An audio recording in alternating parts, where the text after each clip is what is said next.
Olá pessoal, então eu vou falar a respeito do artigo da Eisenhardt de 1989, que é o nosso texto 3 da ementa. Ele é um artigo que foi publicado no Academy. Quem já trabalhou com estudo de caso certamente já utilizou algum argumento que tem nesse artigo, seja para justificar a questão da saturação, seja para justificar o número de casos selecionados, porque ele é um artigo que tem muitos argumentos a respeito da utilização da estratégia de estudo de caso. A tradução livre dele é Construindo Teorias a partir da pesquisa de estudo de caso. E já no começo, a Eisenhardt ela vai colocar as duas principais contribuições que ela pretende deixar com esse artigo. A primeira delas é fornecer o que ela chama de roteiro, né, um passo a passo de como construir teorias utilizando estudo de caso. E a segunda é jogar um pouco, falar a respeito das potencialidades e também das fraquezas, né, quais são os pontos fortes e quais são os pontos fracos dessa estratégia. Começando por esse passo a passo que ela fala, eu dividi em 9 etapas, que são as subseções que ela faz, para ficar mais didático, né? Dar uma maior facilidade na explicação. Então, o primeiro passo que ela vai falar é a respeito do início da pesquisa, né? Então, quão importante é o pesquisador ele ter uma questão de pesquisa inicialmente empregada. Aqui é importante, ela faz uma ressalva, a gente notar que o fato do pesquisador ele ter uma questão de pesquisa nesse tipo de estratégia não faz com que seja uma questão engessada, né, que vai começar e vai terminar. Na verdade, ela é mais uma forma de delimitação sobre quais pontos vão ser explorados a respeito do fenômeno, para ajudar o pesquisador realmente a direcionar o olhar.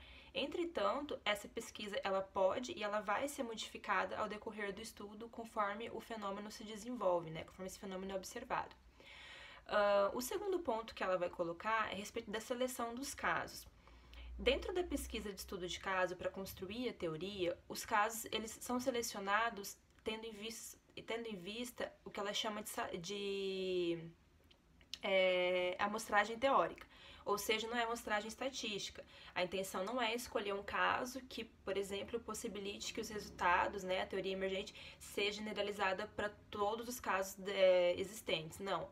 O objetivo desse caso, ele é selecionado por questões teóricas mesmo, ou para estender uma teoria existente, ou para criar uma nova teoria, ou para ajudar a replicar casos que já foram feitos anteriormente. Então, o que ela chama de amostragem teórica.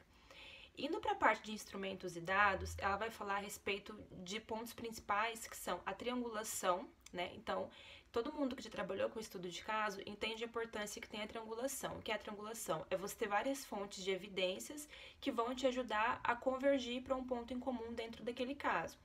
Então, por que é importante a triangulação? Para ajudar a explorar, né, esse fenômeno, essa questão, por várias lentes de evidências. Então, tem entrevista, tem questão documental, a observação. A triangulação, nesse ponto, ela coloca como bastante importante. Uma outra questão é a combinação de diferentes pesquisadores. Isso aqui é bastante interessante e ele é menos feito, né, menos utilizado, mas é uma questão assim, se nós temos um pesquisador A, um B e um C, cada um tem um ponto de vista a respeito desse fenômeno. E por que é importante a convergência dos pontos de vista, o confronto dos pontos de vista desse pesquisador na teoria emergente? Porque se a gente vai ter uma questão que vai estar sendo colocada, o ponto de vista de diferentes pesquisadores, quando ele for igual, ele vai ajudar a dar uma maior subsistência para essa evidência.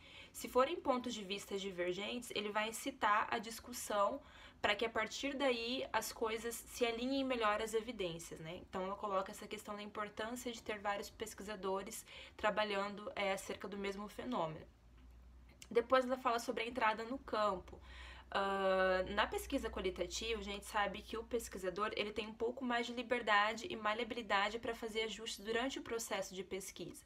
Então, não é porque o pesquisador ele tem um roteiro pré-estabelecido de entrevistas, por exemplo, que entrando dentro do campo, o campo, como todo mundo que já fez pesquisa tem consciência, ele é uma surpresa. A gente sempre espera encontrar uma coisa e ele sempre nos traz coisas diferentes, dados ricos. E esses dados, eles precisam ser explorados. Seja através da inserção de novas questões no roteiro, através da exploração de fenômenos que até então não estavam colocados previamente, mas que estão aparecendo e que estão querendo se mostrar como importantes naquele fenômeno, né? Então aqui ela fala dessa maleabilidade que o pesquisador tem. Na sequência, ela fala da análise dos dados do caso. Isso é bem interessante, especialmente para quem trabalha com casos, muitos casos, né, 4, 5, 6 casos, é a questão da importância de você descrever e analisar individualmente cada caso antes de fazer análise cruzada. Por que esse processo é importante? Quando a gente tem um aprofundamento, uma descrição de um caso individual, a gente consegue entender o que aquele caso está querendo dizer antes de confrontar com o que outros casos estão querendo dizer. Isso ajuda o pesquisador a ter uma maior familiaridade com os dados daquele caso, né? Com quais são as evidências que estão surgindo dali. Passada esse passo de análise individual de cada caso, ela coloca a análise cruzada, né? Procurando padrões cruzados. Então, nessa procura de padrões cruzados, é tentar estabelecer realmente o que um caso está dizendo, que o outro caso também está dizendo, ou seja, dois casos estão dizendo de maneira comum, e o que um caso diz, que o outro caso, por exemplo, diz ao contrário. Então, o que esses casos estão se confrontando? Qual é o momento que eles estão se confrontando? Como é que a gente analisa o que esse confronto está querendo dizer? Então, ela faz esse processo, né, de uma análise individual e depois uma análise cruzada. Partindo desse ponto, né, depois dessa análise, ela coloca a questão do modelamento de hipóteses, né? Então, se a gente já tem padrões que surgiram dos casos, coisas que emergiram, a gente chega num ponto em que consegue estabelecer construtos, estabelecer hipóteses e a partir daí testar para ver a aderência disso às evidências, né? Então, isso realmente está acontecendo, isso não está acontecendo. Então, ela coloca também a relevância de você definir um construto e definir como esse construto vai ser medido e essas questões que vão vir realmente após esse padrão, essa análise individual, essa análise cruzada dos casos. Passando desse ponto, que já é o ponto 8 lá, é comparar com a literatura existente, né? Então, é muito importante que essa literatura que está emergindo, essa teoria que está emergindo, esses dados que estão aparecendo no campo, eles sejam confrontados com uma literatura que existe. E é importante que o pesquisador, ele tenha uma ampla bagagem dessa literatura, né? Para poder entender onde o que eu estou encontrando aqui está confrontando, né? Está indo contra o que já existe. Onde o que eu encontro aqui está estendendo o que já existe, está dando uma contribuição para o que já tem. Ou onde o que eu estou encontrando aqui está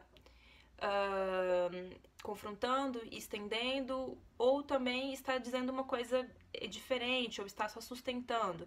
Então, esse momento ele é importante para que ajude que as evidências que foram coletadas, a teoria que está sendo construída, ela tenha uma subsistência e um posicionamento perante outras teorias, até para que se possa argumentar qual é a contribuição do estudo que está surgindo ali. E por fim, ela fala ali a respeito do alcançando o encerramento, né? O que é esse alcançando o encerramento? Ou seja, se eu estou trabalhando com vários casos, em que momento que eu paro de coletar dados, em que momento eu paro de inserir casos? Na questão dos casos, ela coloca um número, né, que vai ser até criticado depois no próximo artigo que o outro colega vai gravar, o vídeo, que ela coloca um número que tem várias críticas em torno disso. É um número mágico, mas ela coloca de 4 a 10. Porque ela diz, até 4 casos, menos de 4 casos, é impossível, é difícil que se tenha uma ampla gama de resultados que possam ser variáveis. Acima disso, já começa a se repetir muito padrão, e é onde ela fala a questão de quando parar de coletar dados também, de inserir casos, a questão da saturação teórica. Então, é aquele momento que a gente chega em que nada do que está surgindo ali no campo está variando muito, são variações muito pequenas, não está ajudando a estender nada, é só mais trabalho. Então, ela coloca essa questão de encerramento quando você alcançou a saturação teórica, e no número de casos, ela joga ali um número mágico para alguns críticos de 4 a 10, e que é o que a gente utiliza para argumentar a escolha dos nossos casos na maioria das vezes. E aí encerra esse processo, esse primeiro objetivo dela, né, que era falar sobre a construção, esse roteiro de construção de teoria a partir de estudos de caso. E ela entra rapidamente na parte de falar de forças e de fraquezas, né? Então, quais são as forças do estudo de caso? Ela coloca 3 pontos. A potencialidade que a gente tem de gerar uma nova teoria a partir desses estudos de caso, o teste imediato de construções e hipóteses, que tem a ver lá com o passo 7 dela, né, da gente colocar as hipóteses que estão surgindo, os construtos e testar isso para ver qual é a aderência aos dados, e que essa teoria, como ela é uma teoria que vem do campo, né, uma teoria que você está fazendo um teste empírico nela, ela tende a ser empiricamente válida e aplicável para outros casos, em situações, em contextos e em fenômenos parecidos com o que a gente está emergindo naquele momento. E a respeito das fraquezas, que é o ponto final, né, que ela fala que essa teoria ela pode ser excessivamente complexa.